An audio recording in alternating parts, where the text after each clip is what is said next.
Hi, in this video I'm going to show you how you can use face swap in RightBooth. Now you're going to need RightBooth version 7.16.0 or later in order to use this new feature. Now the first thing I want to say is that in order to use face swapping in the current version of RightBooth, you will need your computer connecting to the internet, because I've decided to use a face swap service provider.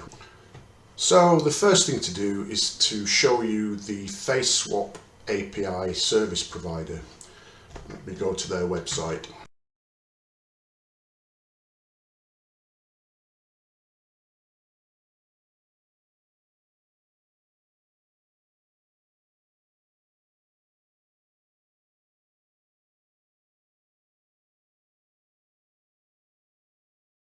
When you subscribe, you can subscribe to the basic model, which gives you 100 face swaps a month for free. Now that's quite useful because it lets you set up and test the whole service. What you need to do is you need to register for an account, so set up an account on the api.market. Then you subscribe to face swap, and this button down here will say subscribe until you've actually subscribed. As you can see, I'm already subscribed to the 100 per month. The other thing you need to do is to create an API key, and that will be used in RightBooth. And now you can do that down here, API keys, and as you can see I've already created an API key. But you hit the create API key button, give it a name, and I would suggest that you go for a never expiring key, so that will run permanently for you. So once you've got your API key and once you're subscribed to the actual service itself, then you're ready to move on to the next step. So before I continue with what you need to do, let's just talk a little bit about what the face swap technology requires. So I've done that in a slide on the RightBooth event that I've got open at the moment. So let's go there. So you need a photo and you need an image that you want to put your face onto. So here you can see a photo that I've taken, and here is a particular character that I've chosen. And basically my face is going to be taken from my photo and placed onto the character. Now for face swap to work correctly, both these images need to be JPEGs. That's the first point to mention. They both have to be the same size and they both have to be the same shape. Now I'm going to be showing you how to use square photos in this demo. So the size of these photos should be identical, and very importantly, both of these photos, both of these images have got to be publicly available on the internet. Now, what do I mean by that? Well, it means that these photos have got to be uploaded onto the internet.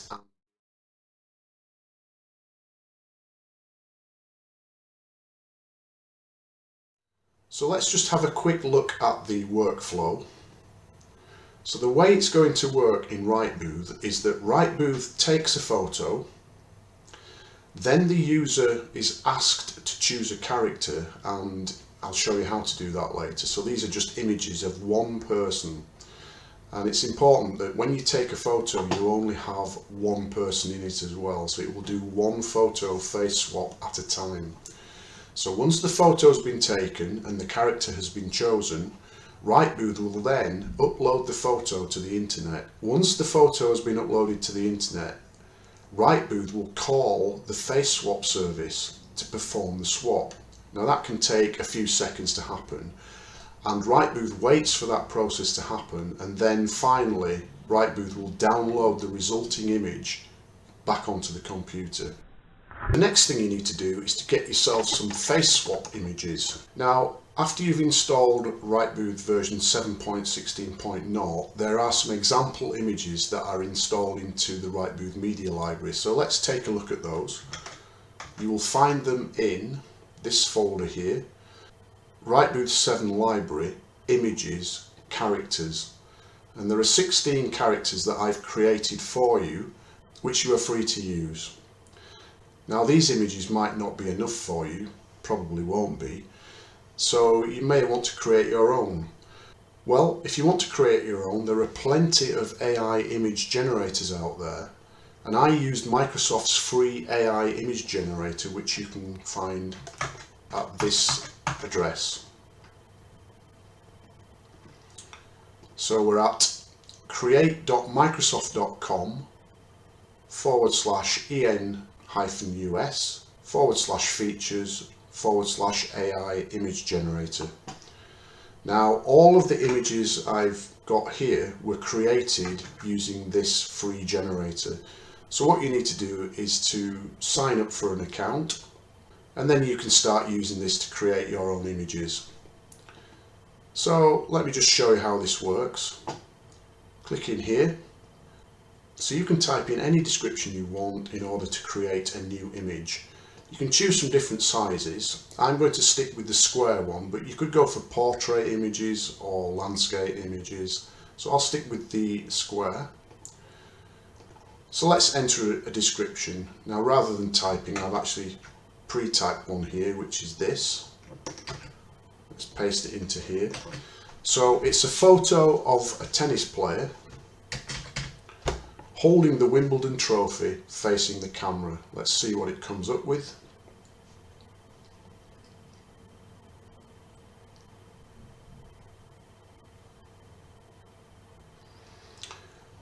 Yeah, they look pretty good. So I'm going to probably use this one. So I'll download this. Let's have a look in here. I'm going to rename it in here, so let's just go for Wimbledon. Make it a JPEG.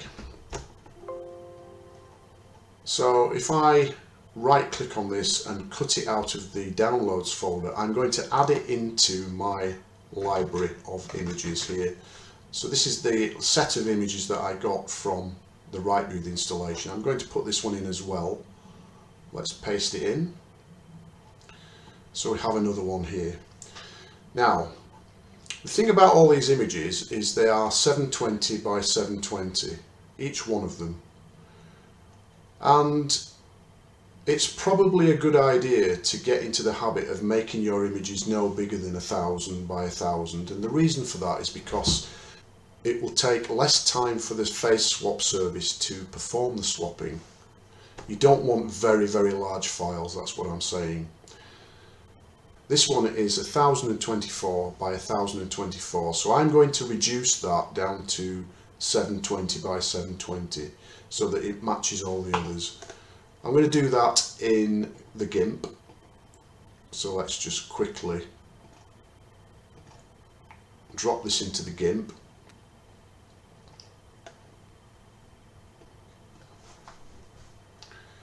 I'm going to resize it down to 720, and I'm going to overwrite it. Let's make it high quality. So I've very quickly just created an image using the Microsoft image generator, and I've downloaded the file and I've added it into my Rightmove 7 images library characters. So experiment with the image creator. There are also lots of other services out there that can do this, so there may be better ones that you might find, but that's the way that you can create your own images. Always make sure that you create an image that's just got one face in it, otherwise the face swap service won't work correctly. The next thing you want to do is to set up Rightmove for face swapping. So go into Settings, AI, and down here we have the section for face swapping. Now take the API key that you had from the first step from the AI.marketplace and add that in here. You're then ready to try testing it, so let's give this a go. First thing you've got to do is find a test image on your computer. So I'm going to choose an image that I took earlier, which is a photograph of myself, which is this one. So I've got a test image here. Now down here you can choose a test character, and then you can simply hit the test button and see what happens.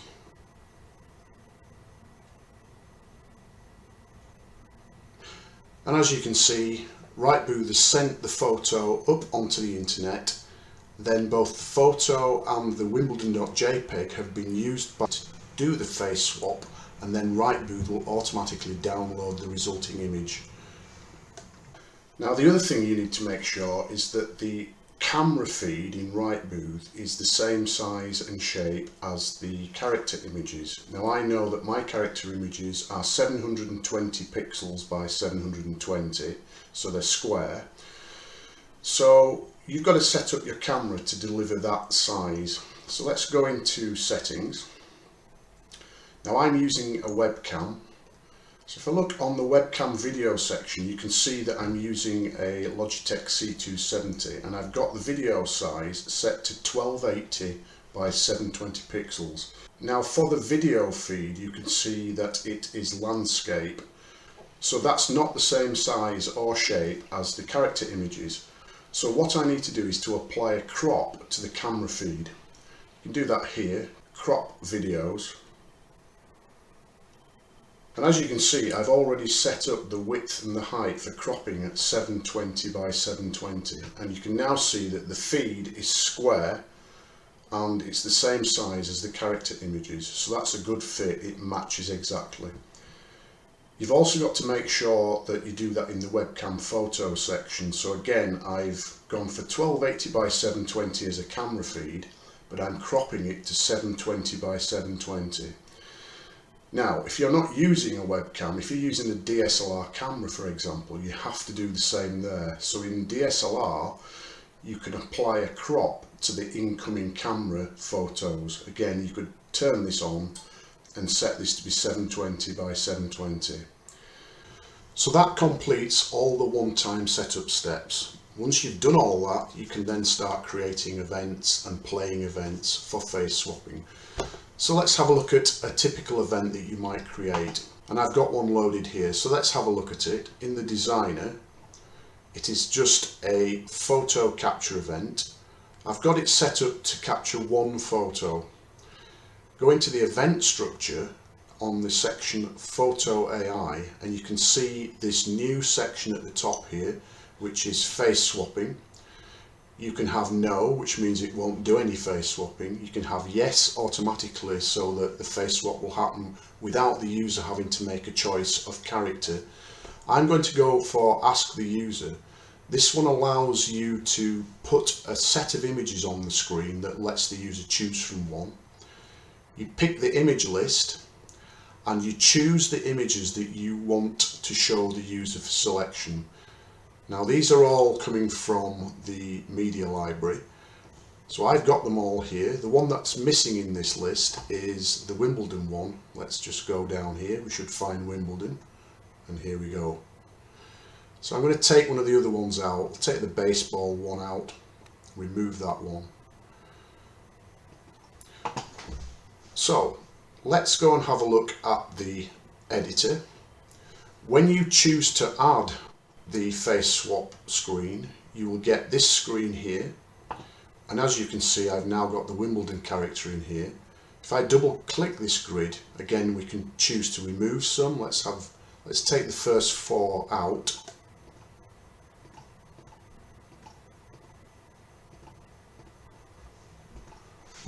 And now you can see there's fewer to choose from. So it's entirely up to you how you set this up. I've also added a photo placeholder here for the photo that's been taken, and I've also added a few text prompts to allow the user to choose one of these images. So the process is that the user takes a photo and then can choose an image, and then Rightbooth will automatically perform the face swap and show the user the photo at the end. So let's have a go at this. Play the event. So let's take a photo. I'm now on to the choose face swap characters screen. You can see that I've got my photo here and it's prompting me. Let's have a go at the climber. So let's choose that and see what happens. Now, Rightmove is uploading my photo and then it's passing it to the provider, performing the face swap, and Rightmove is waiting for the file. When the file is finished, Rightmove will download the file to the computer. And there you go.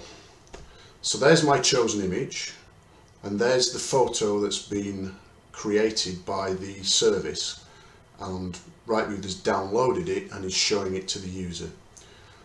Now you can then print that out, you can repeat the process, you can create more photos. It's as flexible as you want to allow it, really.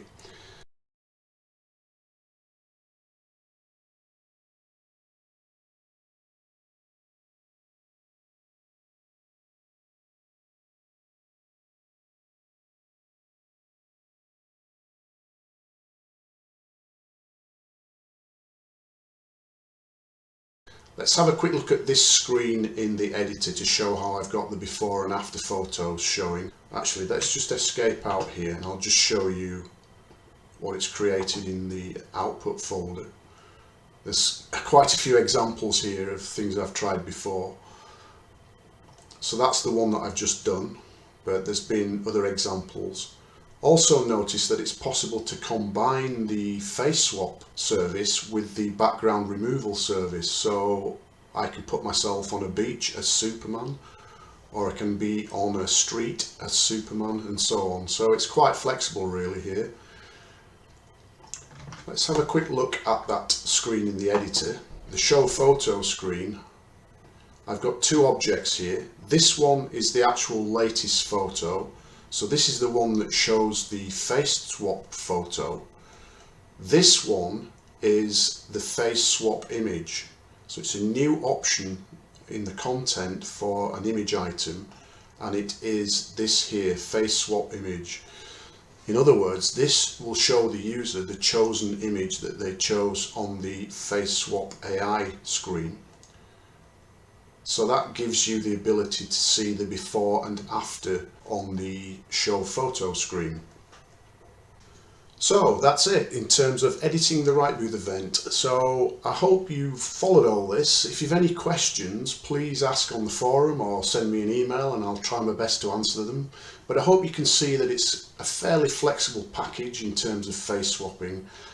There's lots more that I'm planning to do in future, but right now this is where it's at.